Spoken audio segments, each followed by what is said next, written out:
Sweden के अंदर एक मखबूतुल हाल शख्स ने कुरान हकीम को आग लगाई, नाउज़ुबिल्लाह मिन ज़ालिक, एलानिया। और ये सब कुछ उसने वहाँ की जो कोर्ट है और पुलिस यानी जितने रियासती इदारे हैं उनकी सरपरस्ती में सब कुछ किया, फ्रीडम ऑफ एक्सप्रेशन के नाम के ऊपर। इसी किस्म का एक वाकया ऑलमोस्ट 6 महीने पहले भी स्वीडन के अंदर ही हुआ था, तुर्की की एम्बेसी के बाहर, और उसमें भी इस किस्म की गलीज हरकत की गई थी। उस वक्त भी बहुत ज़्यादा प्रोटेस्ट हमने किया और पूरी दुनिया के अंदर इस हवाले से एहतजाज हुए, हुकूमती लेवल के ऊपर भी, अवाम उन्नास के लेवल के ऊपर भी। इस दफ़ा भी काफ़ी सख्त रिस्पांस आया है। सबसे ज़्यादा अच्छा रिस्पांस तो आया है इराक और ईरान की तरफ से। इराक वालों तो उनकी एम्बेसी के अंदर दाखिल हो गए, वहाँ पे तोड़ फोड़ नहीं करनी चाहिए, लेकिन बहरहाल जो उन्होंने ये कहा कि इसको यहाँ से निकालें सफ़ीरों को इनके, ये तो सारे मुसलमान मुल्कों को करना चाहिए। 60 के करीब मुसलमान मुल्क हैं। अभी OIC ने भी अपना इजलास स्पेशल बुलाया है। मेरा ख्याल है उसमें पहला डिसीजन यही होना चाहिए कि इनके जो एम्बेसडर्स हैं उनको फारिग किया जाए। दूसरी तरफ यूरोपियन यूनियन जो है वो एलानिया ये बात कर रही है कि हमारा इस वाक़े के साथ कोई ताल्लुक नहीं है। उन्हें इस वाक़े की संगीनी का अंदाजा हो गया कि ये मामला ज़्यादा बिगड़ गया, इस वजह से वो इसे एक मजम्मत के एतबार से ही अपनी स्टेटमेंट जारी कर रहे हैं। रशिया की तरफ से भी सख्त मजम्मत हुई है, ईरान की तरफ से भी, तुर्की की जानिब से भी, पाकिस्तान की तरफ से भी। इस हवाले से मुस्लिम अवाम को क्या करना चाहिए, मुसलमानों के हुक्मरानों को क्या करना चाहिए और OIC को क्या करना चाहिए, ये पूरे का पूरा नैरेटिव मैंने 1.5-2 घंटे के अंदर रिकॉर्ड करवाया हुआ है। काउंटर नैरेटिव ऑन गुस्ताखाना कार्टून और फिल्म्स, या यूट्यूब पे जाके लिखें तो मेरी तफसीली वीडियो खुल जाएगी।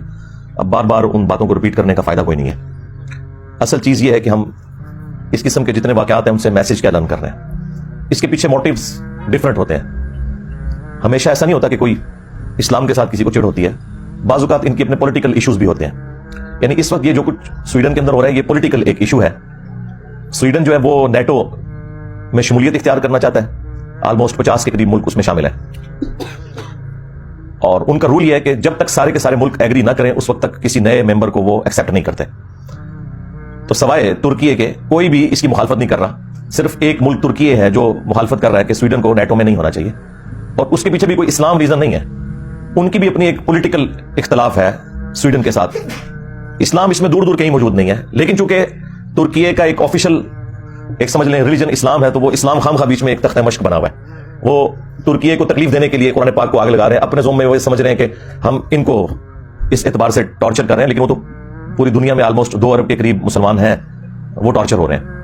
बहरहाल ये हुक्मरानों के मुल्कों के अपने इश्यूज होते हैं बाज़ औक़ात ज़ाहिर है कि इस्लाम दुश्मनी भी है, और इसमें कोई इस एतबार से काफिरों से कोई गिला शिकवा करने की जरूरत नहीं है। ये अल्लाह ताला ने शुरू से ही 2 स्कूल ऑफ थॉट दुनिया में रखे हैं। एक वो लोग हैं जो रहमान के मानने वाले हैं, दूसरे शैतान के मानने वाले हैं, और ये कशमकश तो अंबिया इकराम अलैहिस्सलाम की मौजूदगी में भी जारी रहती है और क़यामत तक जारी रहेगी।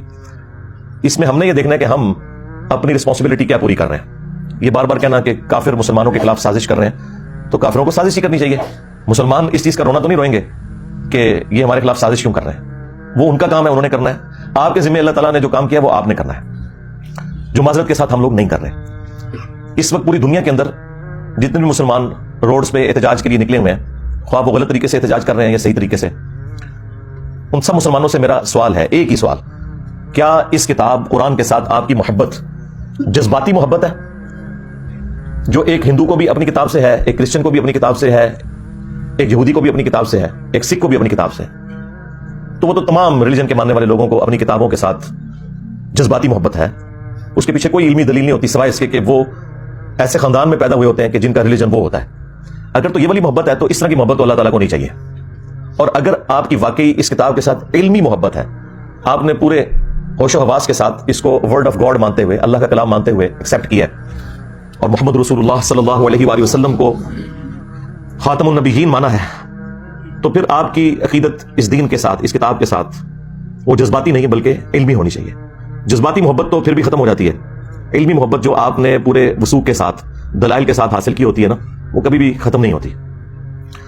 तो मेरा तो अपना पॉइंट ऑफ व्यू ये है कि मुसलमानों की अक्सरियत 99.99% लोग कुरान हकीम के साथ सिर्फ जज्बाती मोहब्बत रखते हैं, इल्मी मोहब्बत नहीं रखते। अब आप पूछेंगे कि इतनी बड़ी स्टेटमेंट के पीछे दलील क्या है, तो सिर्फ एक दलील, और वो ये है कि कितने मुसलमान हैं जिन्होंने कुरान को अपनी नेटिव लैंग्वेज में तर्जुमे के साथ पढ़ा है, ये जानने के लिए कि मेरा रब मुझसे क्या चाहता है। अगर तो ये इल्मी मोहब्बत होती तो ये काम कर लिया जाता। आपका कोई दोस्त भी फॉरेन मुल्क से अपनी लैंग्वेज के अंदर खत लिखे تو آپ 50 بندے ڈھونڈیں گے جو آپ کو ترجمہ کر کے یہ بتائیں کہ وہ آپ سے کیا کہنا چاہ رہا ہے. کدھر ڈالر تو نہیں بھیج دیتے. ہاں یہ بھی ہو سکتا ہے, یہ ہو سکتا ہے ریمیٹنس میرے لیے بھجوائیں اور مجھے پتہ نہ چل رہا ہو.